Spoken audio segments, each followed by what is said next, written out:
Buenos dias.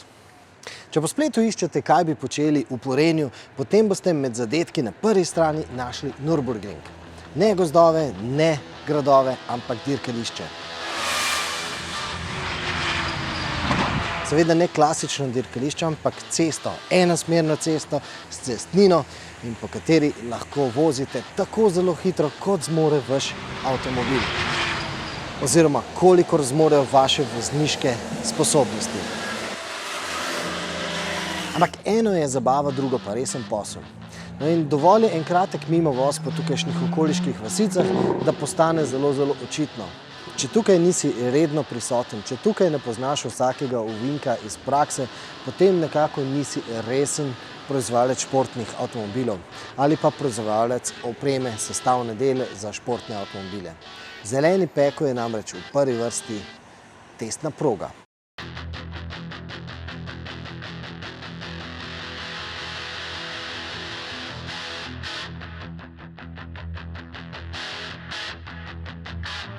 It's the length of the racetrack itself. You have a huge number of corners, different areas. You can have sunshine at the Grand Prix circuit, and you can have wet conditions 15 kilometers away. You know that the racetrack is around about 25 kilometers, and you can have every weather conditions you want to have. And it's also a really famous proving ground for the road legal tire development for all the tire manufacturers. You can test several materials, different compounds, constructions of the tires. You have also a very long straight, so you have nearly everything which you can have at every racetrack at the world. So if it's proven on the Nürburgring, it's more or less proven everywhere.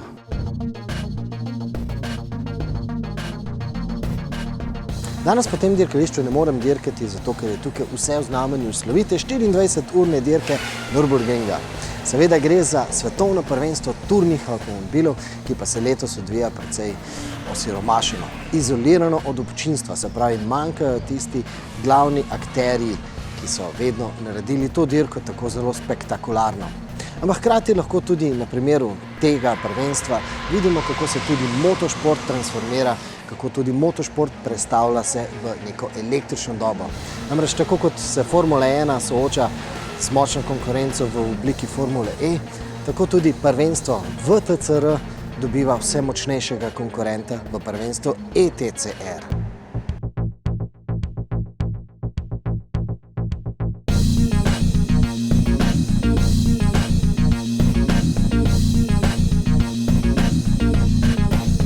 For sure, knowledge was been shared.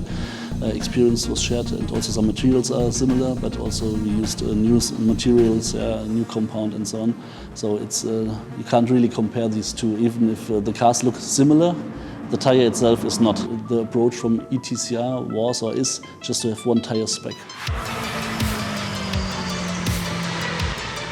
In other racing conditions or race championships, you have different slick specifications which you can use, as well as a wet tire and an intermediate tire. And for ETCR, there was a clear approach to have one tire spec which can fit everything. So this tire needs to work in hot conditions, as well if you have a monsoon rain, for example. So that was really a difficult but also an interesting challenge for our R&D department. And to be honest, the development also from the road department, because we are working, as you know, also with some OEMs to develop tires for e-vehicles, was helpful for us.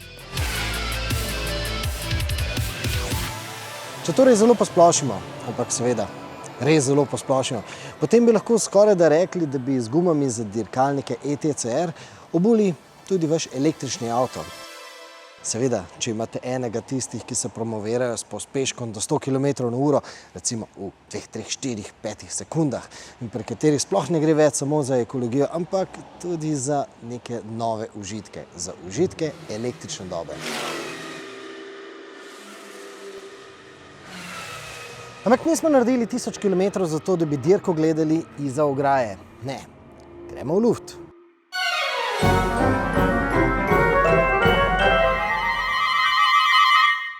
Tisti, ki imamo otroke, dobro poznamo risanko Avtomobili. In mene je v tej risanki vedno najbolj fasciniral tisti kader, ko se je dirka začela, ko so se avtomobili začeli poditi po tistem ovalu, no in potem so prišli 3 reaktivci in potem smo videli kader takšnega balona. Takšen Cepelin je na vseh največjih dirkaških prireditvah vedno zagotavljal dodaten kader. Kaj se dogaja dol na pisti? Daytona, Indianapolis, Le Mans in pa 24 ur že nekaj desetletij ne morejo biti brez takšnega kadra. No, takšen kader bi danes moral posneti tudi sam, ampak ga žal ne bom. Ker ne nazadnje, čeprav je velik, je Cepelin še vedno zgolj balon. What we have today is an event that is 30 nautical miles away. It's much higher than we are here, and we have a wind warning over there as well. Wind warning for 30 knots. 30 knots is roughly the same speed that we cruise at. You can get days where it's the most perfect visibility. It's beautiful, warm, sunny day. It's just calm on the ground. It's just lovely. You couldn't see a more perfect day. And you get up to 500 feet and you're flying backwards with a wind warning. And as we've just heard, the helicopter that's filming there has also landed, because not only do we have wind over there, they also have rain and low cloud. So when you put all of that together, yeah. Če ne bi na lastni koži doživeli, bi tudi sami težko verjeli, da je v hribih okoli Nürburgringa tako zelo samosvoje podnebje.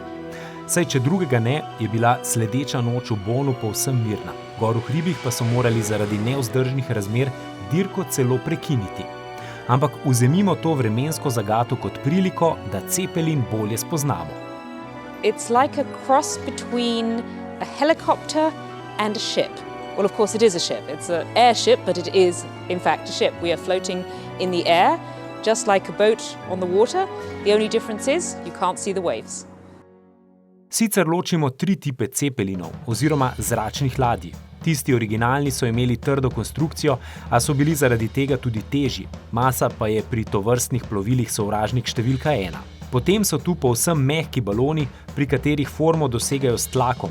Poznamo jih tudi pod imenom Blimp. It's completely full of gas, and it's only the pressure inside that's keeping it in the right shape. And inside that envelope, there are 1, 2, 3 bags of air. And that is to allow the helium to expand and contract. So we can push more air in to keep the pressure, or we can let air out as the helium expands. Because as you climb into lower atmospheric pressure, always. And so as you go up, always the helium is expanding as you climb, and it's always contracting as you descend. So we have the opposite way around from the rigid ones full of air with bags of gas inside. Non-rigid, full of gas with bags of air inside. Now what we have is a semi-rigid. We have 3 main beams that run from nose to tail. These are welded aluminium. And between those beams, we have carbon fiber cross beams. That means if you cut the airship in the middle, you have a triangular shape inside. Everything is attached to that structure. It also means that if we lose pressure, we have to fly a little bit slower, but we can fly it without pressure. Whereas a non-rigid one, you can no longer steer it. It will still float, of course, but you can't steer it and the engines become useless.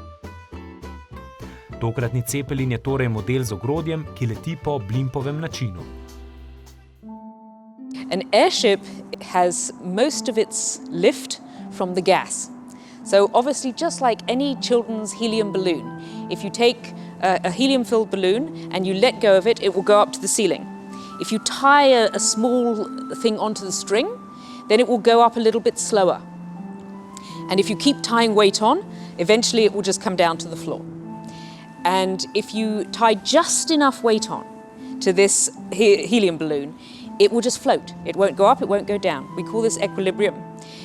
So obviously, this is a little bit bigger than a child's balloon. We have at the moment close to 7,500 cubic meters of helium.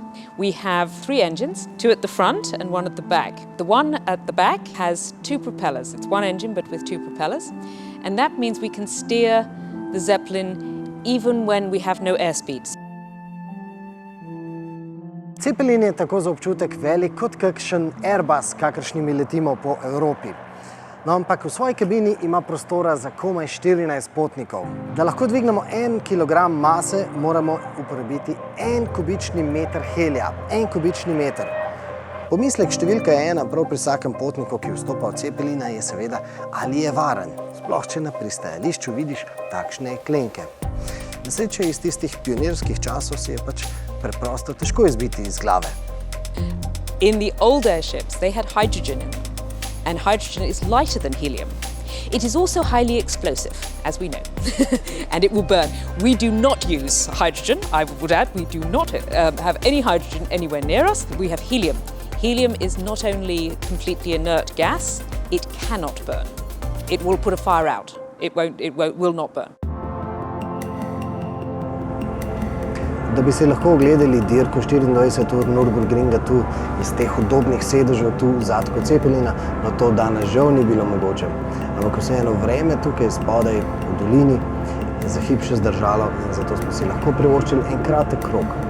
Od nekdanjega nemškega glavnega mesta pa vse do slovitega Kölna s katedralo. Letenje s takšno zračno ladjo je idealno za turistične panoramske polete, pa tudi za znanstvena raziskovanja. Ali pa snemanja, recimo dirk, kot je bilo načrtovano v tokratnem primeru. A kader, ki bi ga lahko posneli, bi bil umirjen. Dirkalnikom na pisti pilotka Kate preprosto ne bi mogla slediti. Cruising speed in a Zeppelin is about 60 to 65 kilometers an hour. But we can fly up to about 120 kilometers.